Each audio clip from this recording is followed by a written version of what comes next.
The salon door chimed at exactly 2:47 p.m. on a Tuesday afternoon in Brussels. Marina Petrova didn't look up immediately. She was finishing a color treatment on another client, her hands moving through the familiar motions Shed performed thousands of times over 15 years in this neighborhood. But when she finally glanced toward the entrance, she saw her regular client, the quiet Israeli woman who came every 6 weeks, like clockwork, standing frozen in the doorway with the expression Marina had never seen before. Pure fear. The woman's eyes weren't on Marina. They were locked on the black Mercedes that had just pulled up outside, its engine still running. Marina watched as her client's hand moved almost imperceptibly toward her purse, then stopped, a decision made in microseconds. The woman stepped inside, forced a smile, and said in her usual accented French, "Marina, I'm so sorry. I need to cancel today. Family emergency."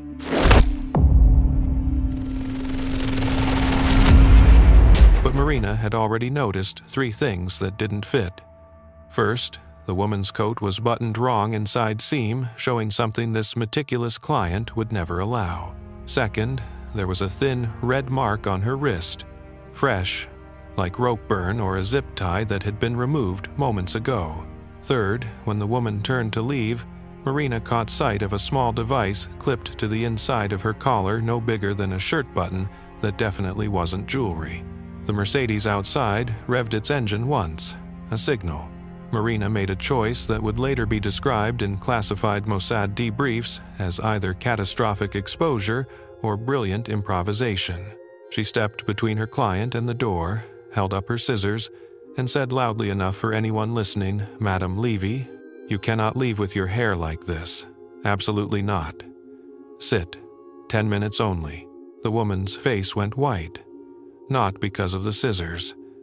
Because Marina had just used a name, Levy, that this client had never once mentioned in 18 months of appointments. How had a Belgian hairdresser just blown the cover of an active Mossad operative in the middle of a compromised extraction? And more importantly, was Marina Petrova about to save this woman's life, or had she just sealed both their fates? To understand what happened in that Brussels salon, you need to understand how Mossad builds its most durable covers. Not the burn notice identities used for single operations, but the deep legends, the identities that operatives live inside for years, cultivating real relationships, real routines, real traces in the fabric of a foreign city. The woman Marina knew as Sarah Bergman had arrived in Brussels 22 months earlier with a Belgian residency permit, a job at a mid-sized pharmaceutical import company, and a completely fabricated but meticulously documented past. Her passport had been aged correctly. Her credit history showed 7 years of transactions across 3 European countries. Her social media presence was boring, exactly as boring as a real compliance officer's should be. Mossad calls this a gray cover, not diplomatic immunity, not total anonymity, but something in between. Sarah Bergman existed on paper and in practice. She paid taxes, she had a gym membership, she dated occasionally, always with the same careful parameters. Nothing serious, nothing that required meeting family or merging lives. And she went to Marina's salon every 6 weeks because that's what a real Belgian resident does. She builds routines, she becomes forgettable through repetition. Sarah's actual mission had nothing to do with pharmaceuticals. Brussels serves as an unofficial intelligence marketplace, a city where Iranian procurement networks, Hezbollah financing channels, and European weapons brokers all intersect under the cover of EU bureaucracy. Sarah's job was to identify and monitor 3 specific individuals tied to a Tehran weapons development program. She gathered intelligence through her company's legitimate business connections, exploiting the natural overlap between pharmaceutical imports and dual-use chemical equipment. For 18 months, it worked flawlessly. Sarah collected names, shipping routes, banking relationships, and frequency patterns. She filed reports through encrypted dead drops and maintained her cover with obsessive discipline. Then, 3 weeks before that Tuesday in Marina's salon, someone in Tehran figured out the connection. Not Sarah's identity specifically, but the leak itself. A counterintelligence probe began working backward through recent European transactions.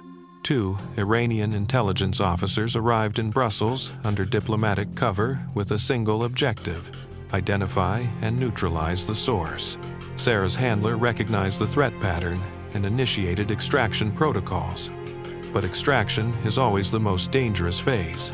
It's when routines must break, when safe patterns suddenly shift, when the gray cover starts showing cracks, and that's when everything that should have been predictable stopped being predictable at all. Marina Petrova was never supposed to be part of this story. She was collateral, the kind of civilian presence intelligence agencies account for but never engage with. Hairdressers, baristas, gym trainers, they're part of the operational landscape, necessary for maintaining cover, but kept strictly at the periphery of real tradecraft. Except Marina wasn't like most hairdressers. She was observant in ways that made her unusually dangerous to someone living a lie. She had grown up in Moldova during the final years of Soviet control, where noticing too much could get you informally questioned, and mentioning what you noticed could get you formally disappeared. Her parents had taught her a survival skill that became second nature. Watch everything, say nothing, store the details in case you ever need them. When Sarah Bergman first walked into her salon 18 months earlier, Marina cataloged everything without thinking about it. The client spoke French with a slight German accent, but used Hebrew loanwords when frustrated. She always paid cash despite having credit cards in her wallet. She never mentioned family, never brought photos, never talked about her past in any specific way, only vague generalities about growing up in Europe and moving around for work. Most tellingly, Sarah never once asked Marina a personal question. Most clients eventually do. They ask about your family, your weekend, your opinion on something trivial. It's basic human curiosity. But Sarah kept every conversation transactional, pleasant but sealed off. Marina recognized the pattern because she'd seen it before in Moldova in people who couldn't afford to care about others because they were hiding something too important. Over 18 months, Marina assembled a profile. Israeli, probably. Working in something sensitive, deliberately unmemorable. And then there were the small inconsistencies. The time Sarah came in with a fresh bruise on her collarbone that she explained as walking into a cabinet. But Marina had seen enough domestic violence cases to know that particular bruise shape came from a tactical vest strap. The time Sarah's hands smelled faintly of gun oil, despite claiming she'd spent the weekend hiking. Marina never confronted any of this. She filed it away the way she'd been taught, useful information for a future you can't predict yet. That future arrived on a Tuesday afternoon when Sarah walked through the door with fear in her eyes and a surveillance device on her collar. When Marina blocked Sarah's exit and used the name Levy, she was operating on pure instinct, refined by years of reading people under stress. She didn't know Sarah was Mossad. She didn't know about the Iranian counterintelligence team. She didn't know about the extraction protocol that was currently falling apart in real time. What Marina knew was this: her client was in immediate danger. The danger was connected to the black Mercedes outside, and the only tool Marina had was surprise. Using the name Levy was a gamble based on accumulated observation. Marina had once noticed a small luggage tag partially visible in Sarah's purse with the name R. Levy printed on it. Sarah had immediately turned the bag when she saw Marina looking. That reaction, instant, practiced concealment, told Marina the name mattered. By saying it out loud in the salon, Marina had just signaled to Sarah, "I see you. I've always seen you. And right now, I'm choosing to help." Sarah had about 2 seconds to make her own calculation. Every part of her Mossad training said that compromised covers must be abandoned immediately. You never acknowledge exposure. You never engage with civilians who've penetrated your legend. You certainly never put them at further risk by accepting their help. But Sarah's extraction protocol was already compromised. The safe house she was supposed to reach had been under surveillance for the past 16 hours. Her handler had confirmed that via coded SMS just before she left her apartment. The backup extraction route required a 4-hour window that she no longer had, and the men in the Mercedes weren't Belgian police running a routine check. They were Iranian intelligence using European diplomatic cover, which meant they operated in a gray zone where Belgian law enforcement wouldn't intervene quickly enough to matter. Sarah sat down in Marina's chair. For the next 12 minutes, Marina gave Sarah the fastest haircut of her professional career while simultaneously running the most elaborate misdirection of her life. She kept up constant loud chatter in French about a fictional family crisis, her sister's hospitalization, the need to close the salon early, how stressed she was about everything. The performance was for the device on Sarah's collar, which Marina had correctly identified as a tracking beacon with audio capability. While she talked, Marina texted her husband with one hand, using their private signal for emergency, "Don't ask questions, do exactly what I say." She told him to bring their car to the back alley entrance in 8 minutes. Engine running, passenger door open. Sarah said nothing. She watched Marina work with the kind of hypervigilant awareness that comes from years of tactical training. She was running her own calculations. Probability of Iranian team forcing entry. Likelihood of backup surveillance positions, optimal exit vectors, acceptable civilian risk thresholds. Marina finished the cut, loudly announced she was closing early due to her family emergency, and walked Sarah to the back of the salon where there was a service exit that opened onto a narrow alley used for deliveries. This was the critical moment. The moment where Sarah could have walked away, disappeared into Brussels using tradecraft that Marina couldn't follow or assist with. The moment where their paths should have diverged permanently. Instead, Sarah made a decision that would later require a 3-hour debrief with Mossad's Operational Security Division. She removed the tracking device from her collar, dropped it in Marina's bathroom trash can, still transmitting, and whispered a single sentence in Hebrew.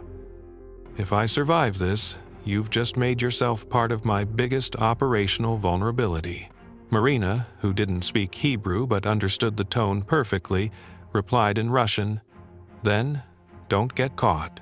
Marina's husband arrived exactly on schedule, which probably saved both women's lives. Sarah got into the back seat and immediately lay down flat, keeping herself below window line. Marina got in front, still talking loudly on her phone to a fictional sister, maintaining the domestic crisis performance, even though the tracking device was now 300 meters behind them in a salon trash can. The Iranian surveillance team had made their own calculation wrong. As it turned out, they'd assumed Sarah would exit through the front door where they had line of sight. When the tracking beacon remained stationary inside the building, they interpreted it as Sarah staying put. 2 members of the team entered the salon 4 minutes after Marina's car pulled away. They found an empty building, a device still transmitting from the bathroom, and no immediate trace of where their target had gone. But Brussels is a city designed for surveillance. Cameras everywhere, choke points at every major intersection, limited exit routes from any given neighborhood. They had resources and time, or so they thought. What they didn't have was Marina's knowledge of her own neighborhoods, rhythms, and blind spots. Shed lived in this district for 15 years, had witnessed enough small-time drug deals and informal immigrant movements to know which streets had camera gaps, which alleys led to which parallel roads, which timed traffic patterns could be exploited. She directed her husband through a route that made no logical sense if you were trying to escape Brussels quickly, but made perfect sense if you were trying to move through camera dead zones and create a false trail before eventually reaching a highway. Sarah stayed silent in the back seat, running her own risk assessment every 30 seconds. She knew she was now pulling 2 civilians into a situation that could escalate to lethal force. Iranian intelligence doesn't operate like Western agencies bound by local law enforcement oversight. They've demonstrated willingness to use violence on European soil when they calculate the political consequences are manageable. After 27 minutes of driving, Marina pulled into a shopping center parking garage, multiple levels, multiple exits, enough ambient vehicle traffic to make tracking individual cars difficult without dedicated aerial surveillance. She parked on the third level and finally asked the question she'd been holding since the salon. "Who's trying to kill you?" Sarah could have lied, should have lied. Instead, she said, "People who believe I stole something from their country. They're wrong about what I took, but they're not wrong about who I work for." Marina processed this for exactly 3 seconds, then asked the only question that mattered. "Do you have somewhere safe to go?" Sarah hesitated. Her extraction protocol was compromised. Her handler was implementing contingency plans, but those would take hours to secure. She needed a place to disappear for at least 6 hours, somewhere that wasn't connected to her legend, wasn't on any database, wasn't predictable. Marina made the offer before Sarah could figure out how to ask. "Our apartment is 20 minutes from here. Different district, older building, no security cameras in the lobby. You can stay until tonight." This was the moment where every principle of operational security screamed at Sarah to refuse. You don't involve civilians further once they've helped with immediate extraction. You don't create new vulnerabilities by tying your safety to people who have no training, no protocols, no protection if things go wrong. But operational security is a luxury of perfect circumstances. Sarah's circumstances were the opposite of perfect. She accepted. Sarah Bergman disappeared from Brussels that night using an extraction route her handler had finalized while she waited in Marina's apartment. She was out of Belgium within 18 hours, her gray cover permanently burned. Her identity as Sarah Bergman retired forever. The Iranian intelligence team spent another 4 days in Brussels searching for traces before concluding their target had been successfully extracted by professional intelligence support. They never identified Marina as the pivot point, never connected the hairdresser to the missing operative. Marina's salon remained exactly what it appeared to be: a small business run by a Moldovan immigrant with no intelligence connections. But Mossad knew. Within 72 hours of Sarah's debriefing, Marina Petrova's profile was flagged in Israeli intelligence systems. Not as an asset, she'd never been recruited, never agreed to work for them, never even knew who Sarah really worked for. But as a spontaneous actor who'd penetrated an operational cover and then chosen to help rather than expose or ignore. That made Marina simultaneously valuable and dangerous. Valuable because she'd demonstrated tradecraft instincts that some trained operatives never develop. Dangerous because she'd done it purely through observation and improvisation, which meant she was unpredictable. Mossad's response was subtle and non-intrusive. They arranged for Marina's salon to receive an unexpected commercial windfall.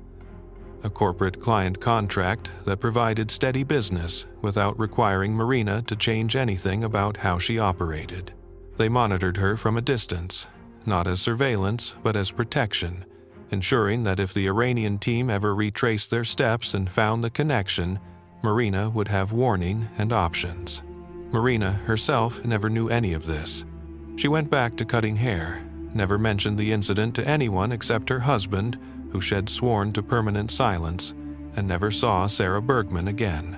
The operation Marina accidentally became part of ultimately provided Mossad with intelligence that disrupted a significant Iranian weapons development timeline. The information Sarah had gathered before her extraction led to interdictions of 3 shipments and identification of procurement networks that European authorities weren't tracking. The mission succeeded, measured by its primary objectives, but it left behind questions that intelligence agencies still debate in training scenarios and ethics seminars. First, at what point does an intelligence service become responsible for protecting civilians who spontaneously assist their operations?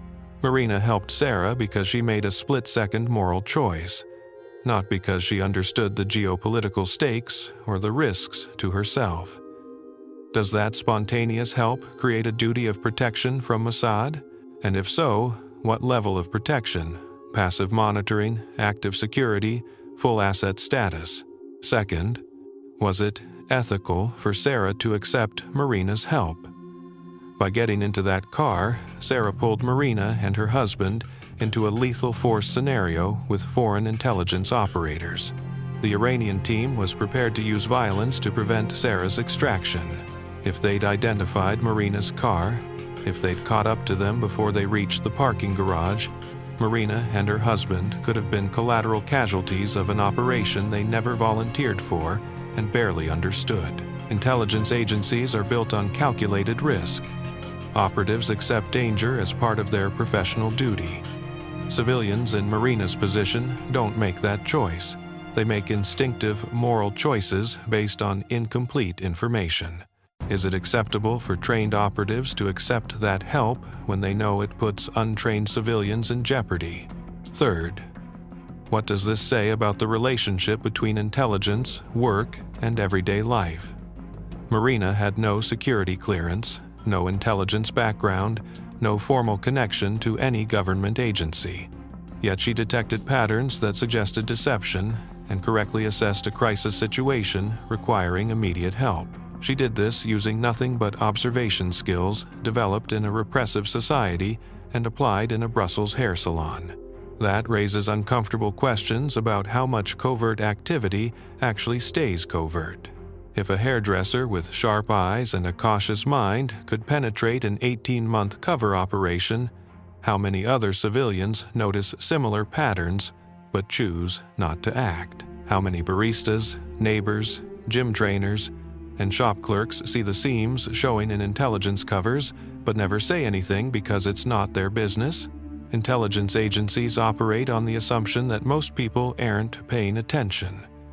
That covers work because civilians don't look twice, don't remember details, don't connect patterns across time.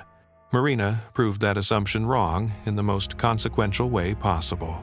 If you were Marina and you recognized your regular client was in immediate danger, would you have made the same choice? Would you have blocked that door, used that name, offered that ride, knowing you were stepping into something you didn't understand with risks you couldn't measure? And if you were Sarah, sitting in that chair with a compromised cover and minutes to decide, would you have accepted help that put an innocent family in danger? Would you have let operational necessity override civilian safety, trusting that your training could somehow protect people who had no training of their own?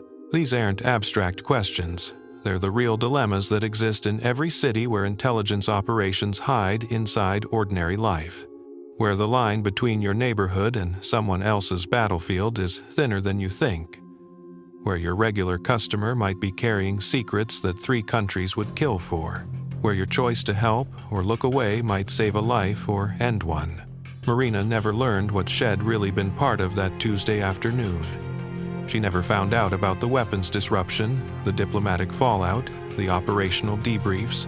She just went back to her salon and cut hair and probably, every once in a while, wondered what really happened to that quiet Israeli woman who came every 6 weeks and then never came back. The answer is that woman is still out there, under a different name, in a different city, building a different cover. And somewhere in her classified file, there's a note about a Belgian hairdresser who once saved her life with nothing but sharp eyes and a split-second choice to care. If this operation revealed something you didn't know about how intelligence work actually exists alongside normal life, subscribe to Hidden Ops for more true missions that hide in plain sight.